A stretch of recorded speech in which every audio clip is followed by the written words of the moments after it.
I'm Robert Costa. I'll tell you about my conversation with President Trump and the future of healthcare tonight on Washington Week. A consequential week for President Trump and his administration. He faced a Republican revolt over health care. I will not sugarcoat this. This is a disappointing day for us. We were very close. It was a very, very tight margin. We had no Democrat support. We had no votes from the Democrats. His FBI director testified that Mr. Trump was wrong when he accused his predecessor of wiretapping. The department has no information that supports those tweets. His former campaign manager agreed to talk to a House committee about his financial ties with a Russian businessman. And the Republican chairman of the House Intelligence Committee said U.S. agencies may have inadvertently collected communication by members of Trump's transition team. Yes, it was that kind of week. Plus, President Trump explains his unique relationship with truth and consequences. We make sense of it all with Michael Scherer of Time Magazine, Yamiche Alcindor of the New York Times, Michael Crowley of Politico, and Philip Rucker of the Washington Post. Celebrating 50 years, this is Washington Week. Once again from Washington, Robert Costa of the Washington Post. Good evening. President Trump wasted no time blaming the failure of the Republican health care bill on Democrats. He called me moments after House leadership pulled the bill from the floor to say he didn't blame Speaker Ryan, they just came up short. I told him that the best thing I think to do is to pull this bill, and he agreed with that decision. We're going to be living with Obamacare for the foreseeable future. I don't know how long it's going to take us to replace this law. I think the losers are Nancy Pelosi and Chuck Schumer, because now they own Obamacare. They own it, 100% own it. And this is not a Republican health care. Republicans spent 8 years, let's remember, making promises to replace the Affordable Care Act with a better, cheaper health plan. Why couldn't they close the deal, Phil? And how big of a political crisis is this for President Trump? It's a huge defeat, really a remarkable moment here in Washington. The Republicans finally have the majorities in the House and the Senate, and they control the White House. This is what they all campaigned on, and yet they couldn't get the deal done, in part because the issue is so complicated. They spent 3 weeks negotiating to try to appease the conservative members of the House, to try to win over the moderates, and they just couldn't figure out something that would work on this issue. And so now we have the Affordable Care Act staying for the foreseeable future. And Yamiche, we always hear about the hardliners, the Freedom Caucus, and President Trump talked to me about that tonight on the phone, but it was also the moderates. They had a lot of concerns about how Medicaid would be changed.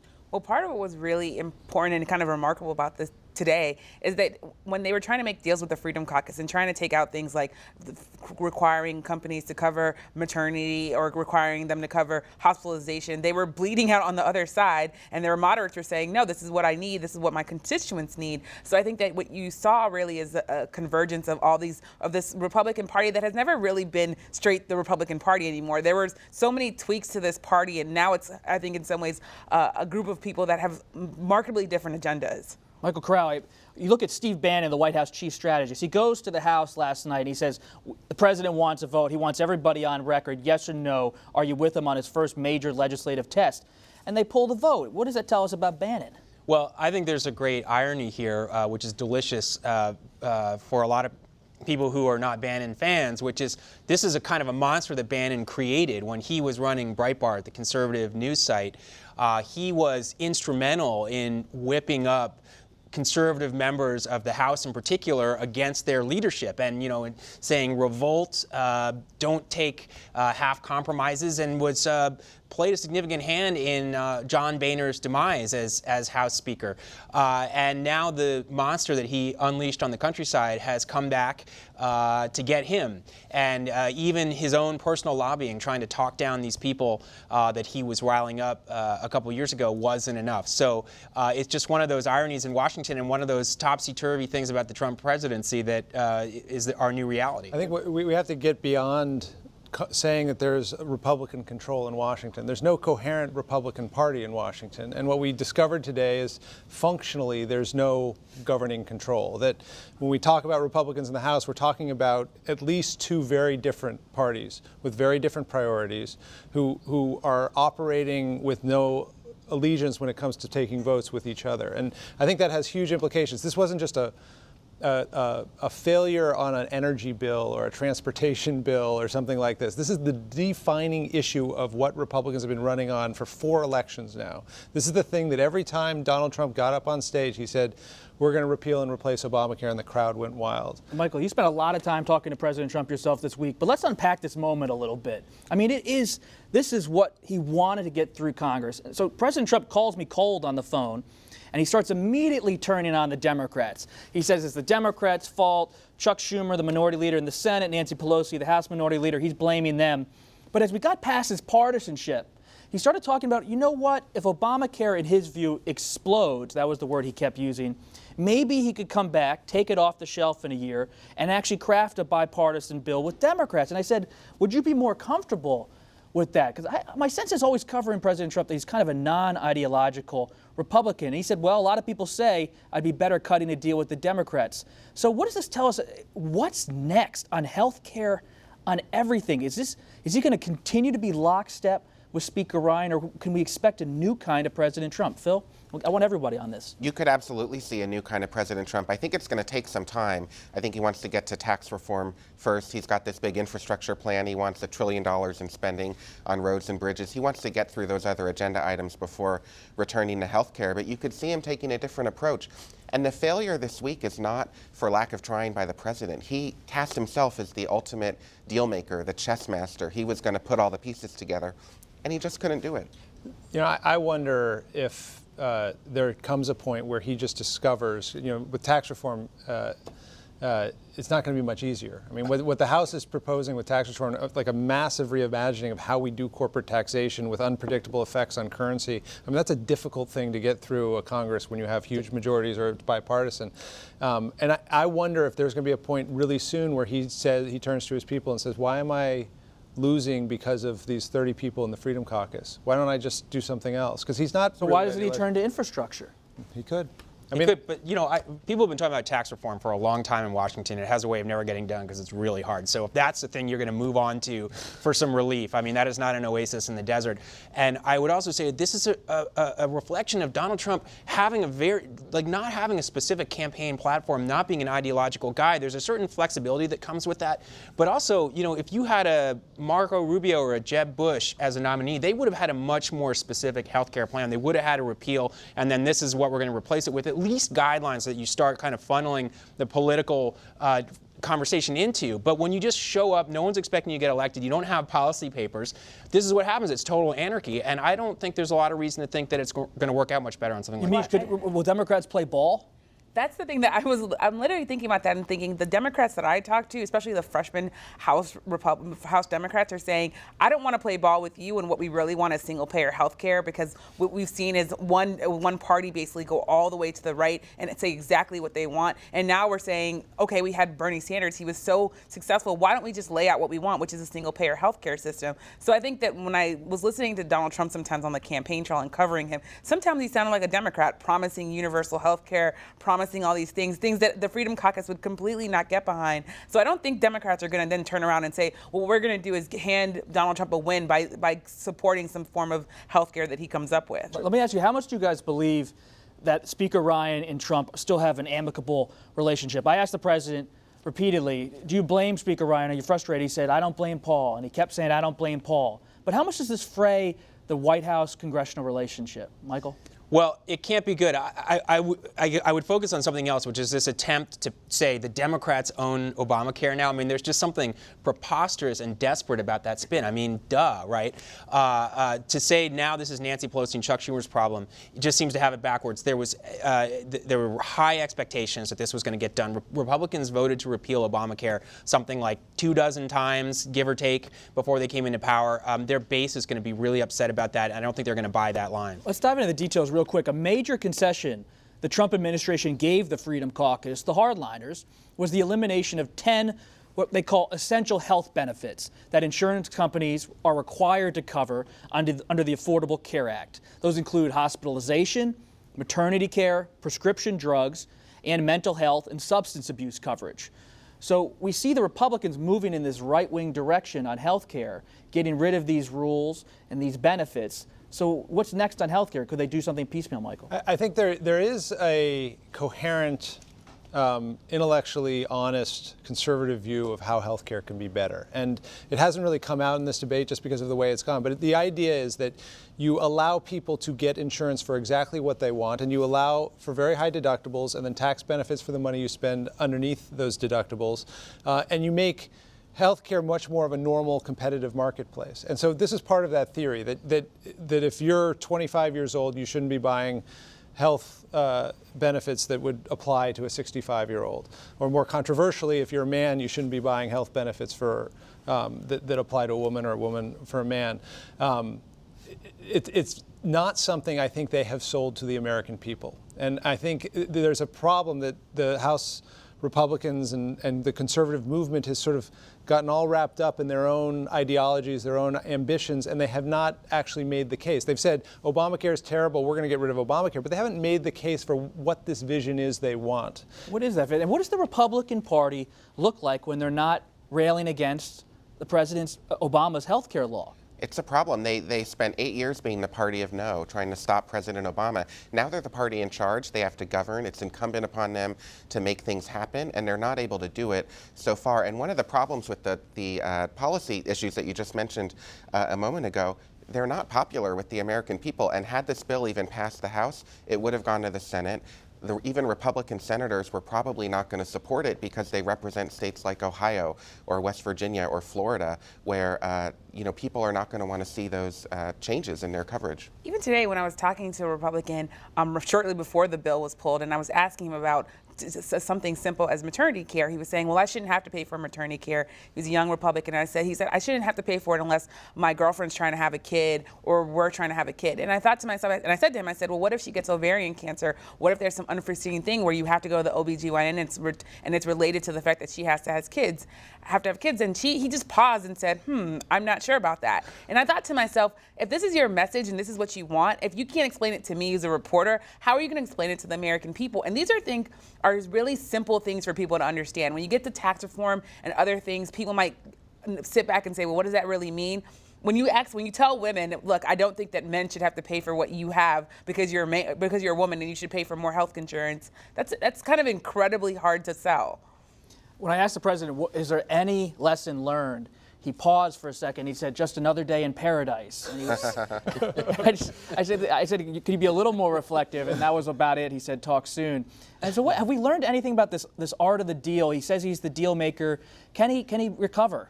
I mean, Bob, you and I were both talking this week with senior White House officials in the days leading up to this failure, and they were so confident that this deal would happen. They called President Trump the closer, that he could, cut deals in real estate. This was his specialty. He was the chess master. He was bringing people into the Oval Office on Air Force One, dinners, trips to the bowling alley in the White House. And they thought his personal charm would get the votes, and it just didn't work. People were charmed by him, and yet they still held to no. And one thing I'm looking at this week, I'm sure you are too, the fallout. How does this affect Bannon? Reince Priebus, the chief of staff, Vice President Pence, all these people who were so consumed with the negotiations and trying to get it passed. But let's not forget, the week began with a different type of drama on Capitol Hill. FBI Director James Comey testified before the House Intelligence Committee that President Trump was wrong when he accused President Obama of wiretapping Trump Tower. He told lawmakers there was simply no evidence to support Trump's tweeted allegations. Days later, the chairman of the committee went rogue, Devin Nunes of California, visiting the White House to inform them of some new intel reports that may have captured communication by Trump's transition team. The administration has neither apologized nor backed down from the president's unsubstantiated remarks. Instead, they have doubled down. That prompted the Wall Street Journal editorial page to raise questions about Mr. Trump's credibility, describing the damage that Mr. Trump is doing to his presidency with his seemingly endless stream of exaggerations, evidence-free accusations, implausible denials, and other falsehoods. Time magazine's cover story about the president's views on facts and falsehoods asks the provocative question, is truth dead? Michael Scherer, you interviewed the president. You wrote this story, powerful story, because you tried to draw the president out on this cloud that's over his presidency, about how he engages with the truth, about these stories he picks up and talks about information. Yeah, so we are journalists and we think of truth and falsehood as basically a binary. We have to get our stories right, they have to be true, and if they're wrong, we have to correct them and fix it. Donald Trump, President Trump, has never really engaged with that same topic in the same way. He sees it as a negotiation, and he's constantly trying to maneuver around. And he spoke about truthful hyperbole in his business career. Obviously, if you're in real estate and you're selling a condo, you're upselling constantly and exaggerating. And he still does it. So even when Comey comes before Congress and says there's no evidence to back up this claim, Trump's response is to negotiate. He says, well, I was saying it wiretapping in quotes, and by the way, the New York Times wrote a story a while ago, they used that word wiretapping, and by the way, did you see what Devin Nunes said today? Even though he didn't say anything was illegal, like I said in my text, that's something to look at. And then the other point he was making to me is that I should get credit for the other things I have said in the past that have been disputed that have later come to be true. And he pointed to the fact that he had tweeted about Anthony Weiner's sexting coming back to haunt Hillary Clinton, or he had predicted Brexit would happen in England, or he had predicted that he would win the presidency. And again, that's part of the negotiation. He's saying, well, even if this is factually not true now, that's not important. What's important is I have great instinct. I know what's going on here. And it's just a totally different model for how a president would deal with these issues. And it's just the way it is. Is this why the White House and a lot of top advisors at the White House are so cagey to counter the president when he makes these types of claims? I think so, because you don't want to be seen as one pushing back on your boss, but two, you don't want to be seen as kind of really, I guess, defining a truth that he's not comfortable with, or even seeing as though you're not completely and utterly going on to the truth that he has, and really signing up to say whatever the president says is the truth at that moment. Because you see that in his aides, they might say one thing and then they hedge themselves, or they'll completely just back off and say, this is what it should be, and really not at all. I feel like they're really following his lead in the fact that there's no apology, there's no backtracking, there's no even saying, well, we might have got that wrong, or we might have had bad information. There's none of that. What's the consequence of all this storm of different things coming out? You had Director Comey's public testimony, Phil, calling out the president's accusations. And then you have Devin Nunes, the House Intelligence Committee chairman. He's coming out with his own version of events about possible surveillance on Russia, even though Comey said there was no wiretapping of Trump Tower. It's a confusing, sometimes incoherent barrage of information. And how do you think the White House is handling it all? It is. Well, I think there are two consequences here. One is after Comey's testimony, sworn testimony, by the way, the president's credibility is damaged. I mean, he insisted that Obama had ordered this wiretapping. He didn't just accuse Obama of ordering it. He insisted it as fact, and he reasserted it again and again, and he even said evidence would come out to prove him right. We now have the FBI director saying that's not true. The other consequence is this Russia issue is going to hang over the White House for many months to come. We now have Roger Stone, Paul Manafort, Carter Page. They're all going to be going to the House Intelligence Committee to testify. This investigation shows no sign of ending. Comey indicated in his testimony it would go on for a long time. Michael Crowley, what did you make of Comey's testimony? Well, it was a double black eye for the White House. For Comey to shoot down the tweet and then to say very significantly that the FBI investigation includes the possibility that Trump associates were cooperating with the Russians. There's been a lot of attention on the tweets and the process, and the kind of depressing fight in the House Intelligence Committee makes you wonder whether Congress can really investigate this. But it's easy to lose sight of the big picture, that the U.S. intelligence community thinks that there was a sophisticated Russian operation to interfere in the U.S. presidential election, and no one can prove that it did swing the outcome of the election, but no one can prove that it didn't. It was a narrow election, and the FBI is investigating the possibility that people around Trump were partnering with basically the Kremlin, maybe indirectly. I mean, that is just mind-blowing, would be the biggest scandal in American politics in generations. And so that to me is actually the bigger story. Comey saying that they are pursuing that line of investigation, and subsequently there were some fresh leaks. CNN had a story kind of advancing that a little bit farther. They had a source, presumably in the intelligence community or FBI, saying that there was evidence that was leading some investigators to believe that this was really a real thing, that it wasn't just an open question, we're looking at it, but actually that they had their teeth into something that suggested there had been some collusion. And, you just can't even game out the consequences of that being demonstrated. And there's this appearance, this volunteer idea by Paul Manafort, the former Trump campaign chairman, to come before the House Intelligence Committee in the coming days. It shows that the Russia issue continues to linger over the Trump administration. Will Manafort, Michael Scherer, be able to clear up anything on this front? I think Manafort's volunteering is a sign that he thinks it's better to face his accusers directly than to allow what's been going on for 3 months now with Manafort, which is this drip and drag of little stories of new business contracts he had. I mean, he's had a very long relationship with people in Eastern Europe and Russia. It continues to come out. It's all, at this point, smoke. I mean, there's nothing that has come out about Manafort that is clearly criminal. But there's so much smoke, and it keeps coming out. I think his lawyers and him have decided it's better to just put it all on the table. I think if we step back, the bigger question here is, Donald Trump was able to, in his business career and as a candidate, cut a lot of corners. And he got away with it because he was incredibly talented in other ways. When you're president, it's a lot harder to cut corners. And the takeaway for me of the Comey testimony on Monday was this guy is going to figure out what happened. I mean, the FBI director made very clear that I'm going to keep working on this until I know exactly what happened. And then he suggested, we don't know if he'll say everything, but a lot of that will be made public at some future point. And so it's different than in a campaign. In a campaign, if you do a crazy tweet about the ex-president, the FBI director isn't up on the Hill the following month saying it's false. But when you're president, the stakes are just higher.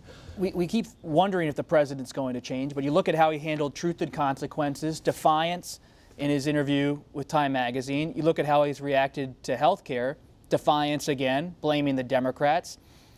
How does this all fall out in Washington, Michael? Look, I think Trump does himself no favors on this Russia stuff in particular by saying these things that are proven to be untrue, that are sort of off the wall, because there's no trust around this White House. And then you compound it with the fact that Michael Flynn, at a minimum, misrepresented his conversations with the Russian ambassador. Jeff Sessions, at a minimum, forgot about his conversations with the Russian ambassador. There's just a credibility gap. And I just keep saying, if this White House would just give an inch or two and acknowledge some of the facts out there, and maybe even say, yeah, some of these, there were some contacts that in hindsight, they don't look great, but people, we were not collaborating with Vladimir Putin, come on. But there's just total denial. Hey, look over there, make up a new storyline about wiretaps. And I just think it fuels suspicion, and it gets Democrats like Adam Schiff riled up to say Adam Schiff, the ranking Democrat on the House Intelligence Committee. Let's talk about Nunes for a second. He's the House Intelligence Committee chairman, California, a major Trump ally. His credibility is being questioned, just like the president's, Phil.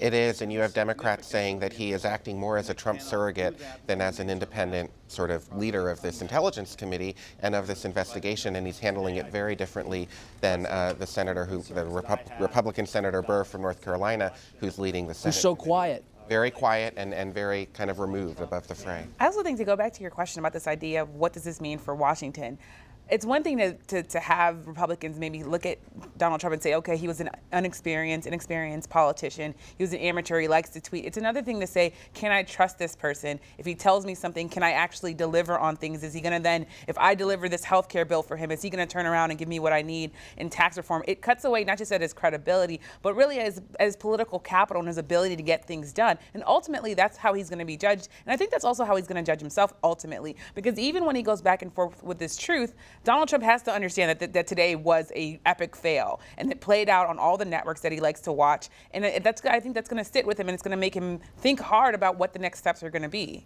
Michael, is there anyone, when you interviewed the president, you've been around the White House, who can actually influence President Trump when it comes to how he handles some of these controversial issues and bits of information that float his way? I think what happens in the White House more often than not is it ends up being a team effort. You need to have a group of people come together at the same time. We're going to have to see what happens next week. Thank you, everybody. Our conversation continues online on the Washington Week Extra, where we'll talk about President Trump's meeting with the Congressional Black Caucus and this week's confirmation hearing for Supreme Court nominee Neil Gorsuch. You can find that later tonight at pbs.org/Washington Week. I'm Robert Costa. Thanks for watching. Have a great weekend.